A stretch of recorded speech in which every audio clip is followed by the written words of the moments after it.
Welcome back to my channel. पिछले chapter में हमने देखा था जो चाणक्य रहता है वो बालकनी में खड़ा रहता है। नेक्स्ट चैप्टर में हिसू उसके पास जाता है और हाथ बढ़ा कर कहता है, चाणक्य तुम वहाँ पे क्या कर रहे हो, यहाँ पे आओ, वहाँ पे मत जाओ तुम। यहाँ पे चाणक्य जब अपना नाम सुनता है और जो है हिसू को इस तरह बुलाते हुए देखता है तो उसे एहसास होता है कि ये चेहरा देखा देखा क्यों लगता है, ये अपनापन क्यों लगता है, ऐसा क्यों महसूस हो रहा है कि इस जगह भी मैं भी था। और वो याद करने लगता है कि हाँ, इस जगह पे तो मैं भी था। मैं भी एक तो वक्त जो है इसको ऐसे ही कह रहा था। जब यीशु जो है कूदने जा रहा था तो चार ने भी उसके सामने से ही हाथ बढ़ाया और उसके चेहरे पे भी वही दर्द था जो यीशु के चेहरे पे अभी है। यीशु के चेहरे पे वही दर्द दिख रहा है जो चाक तक के उनके चेहरे पे उस वक्त था जब यीशु ने अपने टीनेजर की एज में ये गलती की थी। और जो है चाक इसको महसूस कर रहा होता है और जो है फिर वो कहता है कि हे तुम्हें क्या लगता है कि मैं मर जाऊंगा? नहीं नहीं, मैं नहीं मरूंगा, तुम डरो मत, मैं यहाँ से कूदूंगा नहीं। और जो यीशु रहता है वो घबरा जाता है उसकी ये सारी बातें सुनकर। वो कहता है कि तुम यहाँ क्या कर रहे हो, तुम आ जाओ प्लीज़, तुम मर नहीं सकते, तुम छोड़कर मुझे जा नहीं सकते, तो तुम वहाँ क्या कर रहे हो, यहाँ आओ। लेकिन चाणक्य रहता है वो कहता है कि तुम्हें कौन बोला कि मैं मर जाऊँगा, मैं इतनी आसानी से नहीं मरने वाला। और ऐसे कहकर जो वो हैंड में सिगरेट लिया रहता है उसे बुझाने लगता है। बुझाते हुए जो है वो कहता है कि जो है एक वक्त मैं भी तुम्हारे साथ था, ऐसे ही था, मैं भी ऐसे ही बिहेव कर रहा था। मैं उस वक्त तुम्हें बस चाहता था, लेकिन तुम बताओ तुम मुझसे क्या चाहते हो। तो यहाँ पे जो है हिसू जो रहता है वो कहता है क्या मैं, यहाँ पे चाणक्य कहता है कि हाँ मैंने सब कुछ किया, लेकिन अब मैं तुमसे पूछ रहा हूँ कि तुम मुझसे क्या चाहते हो। अगर तुम मुझे बता दो तो मैं भी समझ सकूँ। और ऐसे कहकर वो खड़ा रहता है। यहाँ पे यीशु जो रहता है वो भी स्टंट हो जाता है। वो कहता है कि तुम मुझसे नफरत करो, मैं उस काबिल हूँ, मैंने तुम्हारे साथ ऐसा किया जो है तुम मुझसे नफरत करो। और वो कहता है रियली, तुम चाहते हो, पर क्यों? और ये शब्द सुनकर तो यीशु भी दंग रह जाता है, उसके आंखों से आंसू निकलने लगते हैं। क्या बोलता है क्या तुम रो रहे हो?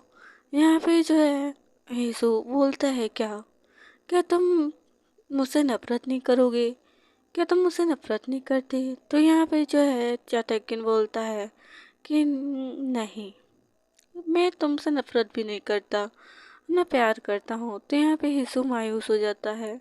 चाणक्य कहता है कि मैं नफरत भी करूँ तो क्या करूँ, मुझे खुद भी पछतावा है कि हाँ मैंने तुम्हें एक वक्त बचाया। मैं उस हर वक्त कोसता था कि मैं तुम्हारी देखभाल अच्छे नहीं कर पा रहा, वो नहीं कर पा रहा, लेकिन अब मुझे पछतावा है। मुझे ये भी पछतावा नहीं हो पा रहा है, मैं ना तुमसे नफरत कर पा रहा हूँ ना कुछ।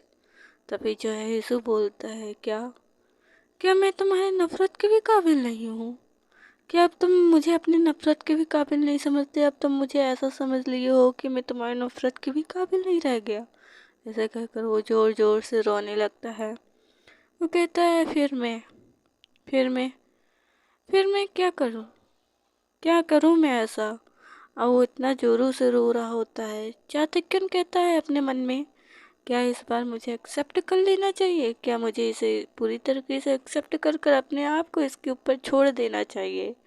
क्या ये वही पर्सन है जिसको मैं हमेशा से बचाता आया हूँ, हमेशा से देखभाल करता आया हूँ? क्या मैं हमेशा किसी सच्चाई से, मतलब इसके रोने से मुझे क्यों इतना फर्क पड़ रहा है? मुझे इतनी चोट मिलने के बाद भी जो है मैं इसको जो है, ये वो खंजर है जिसे मैं निगलना चाहता हूँ।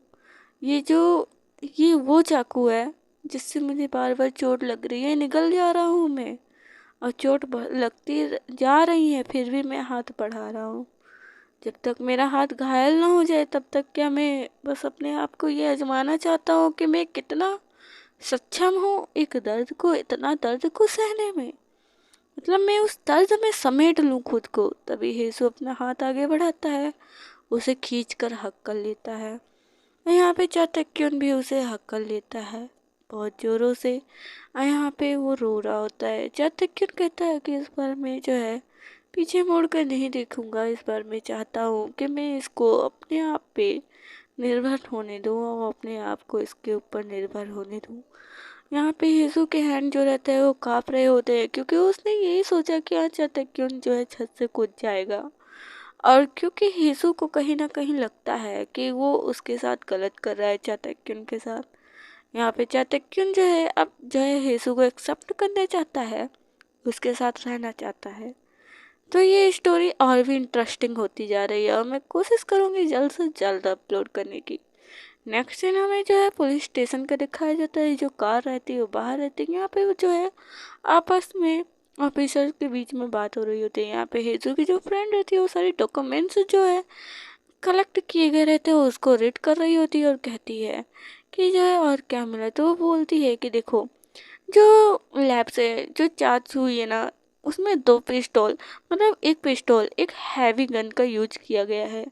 जो पहला पिस्तौल है ना, उसे जो है सिर्फ हाथ में छू कर गया था, लेकिन जो हैवी गन है ना उससे जो है सर पे अटैक किया गया है, जिसके वजह से जो है उसकी मौत हो गई। और जो है ये लैब में यही निकला है कि उसके सर पे गोली लगने की वजह से मौत हुई है। यहाँ पे जो ऑफिसर रहती है वो जाते हुए कहती है कि और भी अच्छे से जांच करो। फिर देखती हो बाहर कि एक बॉक्स रखा हुआ है और उस बॉक्स पे उसकी नज़र जाती है। तो वो सोचती है क्या ये और डॉक्यूमेंट्स और भी वो फाइल्स आए हुए हैं, क्या मुझे इसे एक बार चेक करना चाहिए। ऐसे कहकर वो जाती है, तभी उसे पीछे से उसकी जो जूनियर रहती है वो आवाज़ देती है कि हैप। ऑफिसर आते हुए कहती है कि हाँ बताओ। तो यहाँ पे वो बताती है किसी पर्सन के बारे में कि जिसकी मॉम बहुत ज़्यादा जुआड़ी हो चुकी है। जुआ खेलने में वो हमेशा पैसा वगैरह वेस्ट करती रहती है। हमेशा जो है वो पैसे अपने जो इनकम आता है वो भी खर्च कर देती है। उधार कर्जा इतना ज़्यादा उसने ले रखे हैं कि उसको तो भुगतान करना बहुत मुश्किल हो रहा है। यहाँ पे वो लोग कुछ डॉक्यूमेंट्स निकाले रहते हैं जो कि उस पर कुछ पासवर्ड वगैरह रहता है। वो डॉक्यूमेंट्स के बारे में वो रिसर्च कर रहे होते हैं। यहाँ पे जो हीजू की फ्रेंड रहती है वो कहती है इस पे और रिसर्च करो और अच्छे से इसे पता करो जो कि समझ में आए। और ऐसे कहकर वो देख रही होती है। फिर उसे समझाती है कि देखो, सब कुछ अच्छे से करना, हर चीज़ बढ़िया से करना। और जो है मैं जो है उस बॉक्स को खोलने जा रही हूँ। फिर वो जो है जाती है, वो कहती है कि क्या इस बॉक्स में कुछ वैसा है जो मुझे नहीं मिला हो अभी तक सबूत में। फिर वो धीरे धीरे उसे खोलती है और उसमें जो है वो सबूत के तौर पे कुछ ढूंढने लगती है। तभी जो है वो कुछ ऐसा देखती है कि वहीं वो रुक जाती है। और यहाँ पे होता है एक पिस्तौल और एक पिस्तौल के साथ कुछ और यहाँ पे ये पिस्तौल हमें समझ में आता है कि ये कहाँ की होगी और ये तो आगे ही पता चलेगा ये पिस्तौल किसकी है। तो यहाँ पे हेसू की फ्रेंड कहती what is this. Next chapter में देखते हैं क्या होता है। Thank you for watching.